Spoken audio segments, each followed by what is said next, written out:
Hey everyone, it's me Hamza and you are watching HTDX। Welcome back to the channel. कैसे हैं आप? सब ठीक ठाक हैं? उम्मीद करता हूँ अच्छे होंगे, खैर खैरियत से होंगे, एंजॉय कर रहे होंगे। और आपको ये पता है कि UAE ने पाकिस्तान के ऑलमोस्ट 24 सिटीज़ जो हैं उन पे पाबंदी लगाई है कि यहाँ के जो शहरी हैं ये हमें नहीं चाहिए अपने मुल्क में।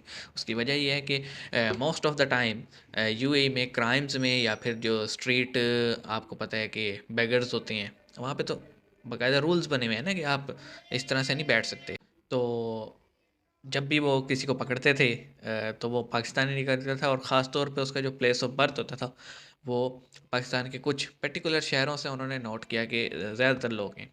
तो अब उन्होंने क्या किया कि ऑफ़िशियली तो कोई ऐलान किया नहीं, लेकिन अनऑफ़िशियली ऐसे 24 शहर हैं जहाँ से अगर कोई बंदा वीज़ा अप्लाई करता है तो उसका वीज़ा रिजेक्ट कर दिया जाता है। और अभी तक तो ये ऑफ़िशियल लेवल पे पाकिस्तान के लोगों ने तो जो ऑफिसर्स हैं उन्होंने तो इसको कंफर्म नहीं किया, लेकिन बहुत ज़्यादा ये हाइप में है। हमने पहले भी एक वीडियो किया था, इंडियन मीडिया लेटेस्ट था वो।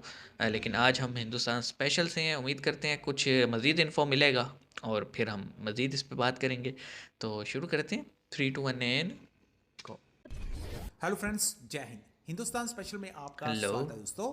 बड़ी खबर निकलकर सामने आ रही है कि यूएई ने पाकिस्तान के कई शहरों को वीजा देने से साफ इनकार कर दिया है। पाकिस्तान की मुश्किलें लगातार बढ़ती हुई नजर आ रही हैं। इसी बीच आतंकवादी संगठन हाँ, तहरीके UAE का तालिबान पैसे भी पाकिस्तान ने 1 अरब डॉलर शुक्रवार को वापस हुए हैं। दावा किया है कि अब पाकिस्तान के बलूचिस्तान पास के साढ़े एक चार अरब प्रतिबंधित डॉलर है। संगठन ने उनके साथ हाथ मिला लिया है। संगठन के प्रवक्ता मोहम्मद खुरासानी ने एक बयान में इसका दावा किया। दूसरी तरफ बड़ी खबर निकलकर सामने आ रही है कि बलूचिस्तान में रविवार को लगातार धमाके हुए। इन धमाकों में 10 से ज्यादा लोगों की जान चली गई है। इन धमाकों में पाकिस्तानी आर्मी के एक कैप्टन और 5 सैनिकों की भी मौत हो गई है।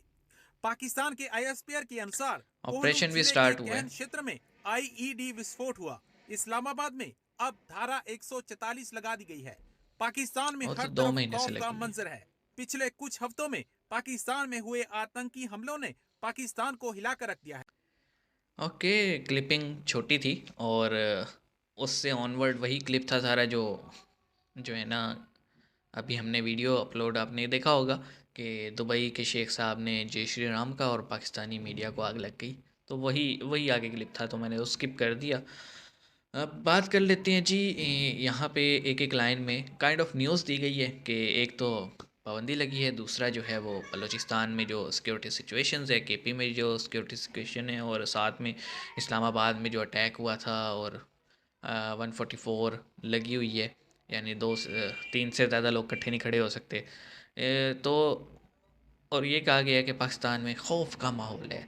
तो डेफिनेटली सिक्योरिटी कंसर्न्स हैं, लेकिन पाकिस्तानी हो गए हैं अब ढीठ।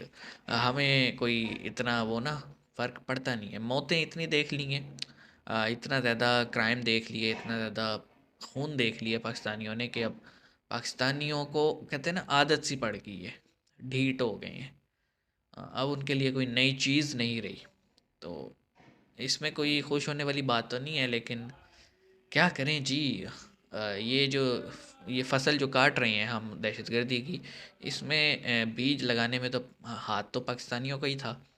तो अब वो फसल हमें ही, उसका अनाज जो है वो हमारे ही सर पड़ा हुआ है। और जिस वक्त हम जैसे, या फिर जो जिनको सौ काल टैग लगा दिया जाता है लिबरल्स का, वो समझाते थे ना, अकल वाली बात इन्हें कहते थे कि भाई ये क्या कर रहे हो, कि क्या सोच के ये सब कर रहे हो।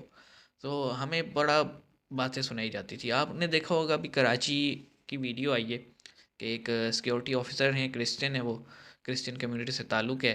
तो उन्होंने एक बंदे को गाड़ी ले जाने से रोका बैरियर में, और वो बंदा निकल के क्या कहता है, मैं तुम पे जो है ना तौहीन रिसालत का इल्ज़ाम लगा दूंगा, मैं मौलवी बुला लूँगा। मतलब वो मज़हब को किस तरह से जो है ना यूज़ करते हैं। आप ये देख लें कि 90% केसेस जो आते हैं ना डिसरिस्पेक्ट करने वाले, उनमें 90% फेक होते हैं। ऐसे 10% ऐसे होते हैं जो कि सच्चे होते हैं, या उसमें कोई ना कोई सच्चाई होता है। आपने देखा प्रियंथा कुमारा, सियालकोट में उन्हें बेचारे को शहीद कर दिया गया। मैं शहीद ही कहूँगा उसको, क्योंकि उस पर गलत इल्ज़ाम लगाया। फैक्ट्री में पेंट हो रहे थे, उसने बड़े आराम से एक पोस्टर था वो उतारा और कहा जी कि पेंट होना है, वापस लगा देंगे। और कुछ वर्कर्स जिनके साथ उसकी तू मैं थी और ढीठ थे ना, वर्कर काम नहीं करते थे, तो उन्होंने उस पर इल्ज़ाम लगाया और फिर आपने देखा कि उस बेचारे के साथ क्या हुआ। पहले उसे मारा पीटा गया, फिर ज़िंदा ही उसे जला दिया गया, and everyone was just watching, और या फिर मज़े ले रहे थे। तो एज अ नेशन हम तो उस वक्त सोच रहे थे कि हम किन बारबेरिक लोगों के दरमियान में रहते हैं। और यही चीज़ अब उस बंदे की वीडियो में हमने देखी। अगर मेरे पास आ गई, मैंने वैसे क्लिपिंग देखी है, लेकिन अगर आई तो मैं उस पर ज़रूर आपको दिखाऊंगा।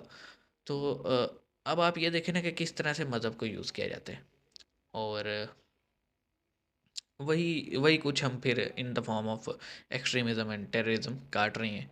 बाकी यूएई का तो इन्होंने भी एक ही लाइन में बताया कि पाबंदी है। अब वो ऑफिशियल पाबंदी तो नहीं है, लेकिन इंटरनली ऐसी कोई लिस्ट ज़रूर मौजूद है जहाँ से मतलब इन शहरों के लोगों को जो है ना आने नहीं दिया जाता। अगर किसी ने जाना भी है तो उसको बाकायदा प्रूफ दिखाने पड़ेंगे कि क्या काम है, किसके पास जा रहा है, बैंक की स्टेटमेंट वगैरह सब कुछ दिखाना पड़ेगा, जो कि मेरे ख्याल में ठीक भी है। बाहर वही जाए ना जो कुछ स्टेबल तो हो। यहाँ से लोग जाते हैं वहाँ मांगना शुरू कर देते हैं, पहले इज़्ज़त नहीं है और इज़्ज़त कम हो जाती है। तो मिलते हैं नेक्स्ट वीडियो में, अपना ख्याल रखिएगा। सी यू गाइस।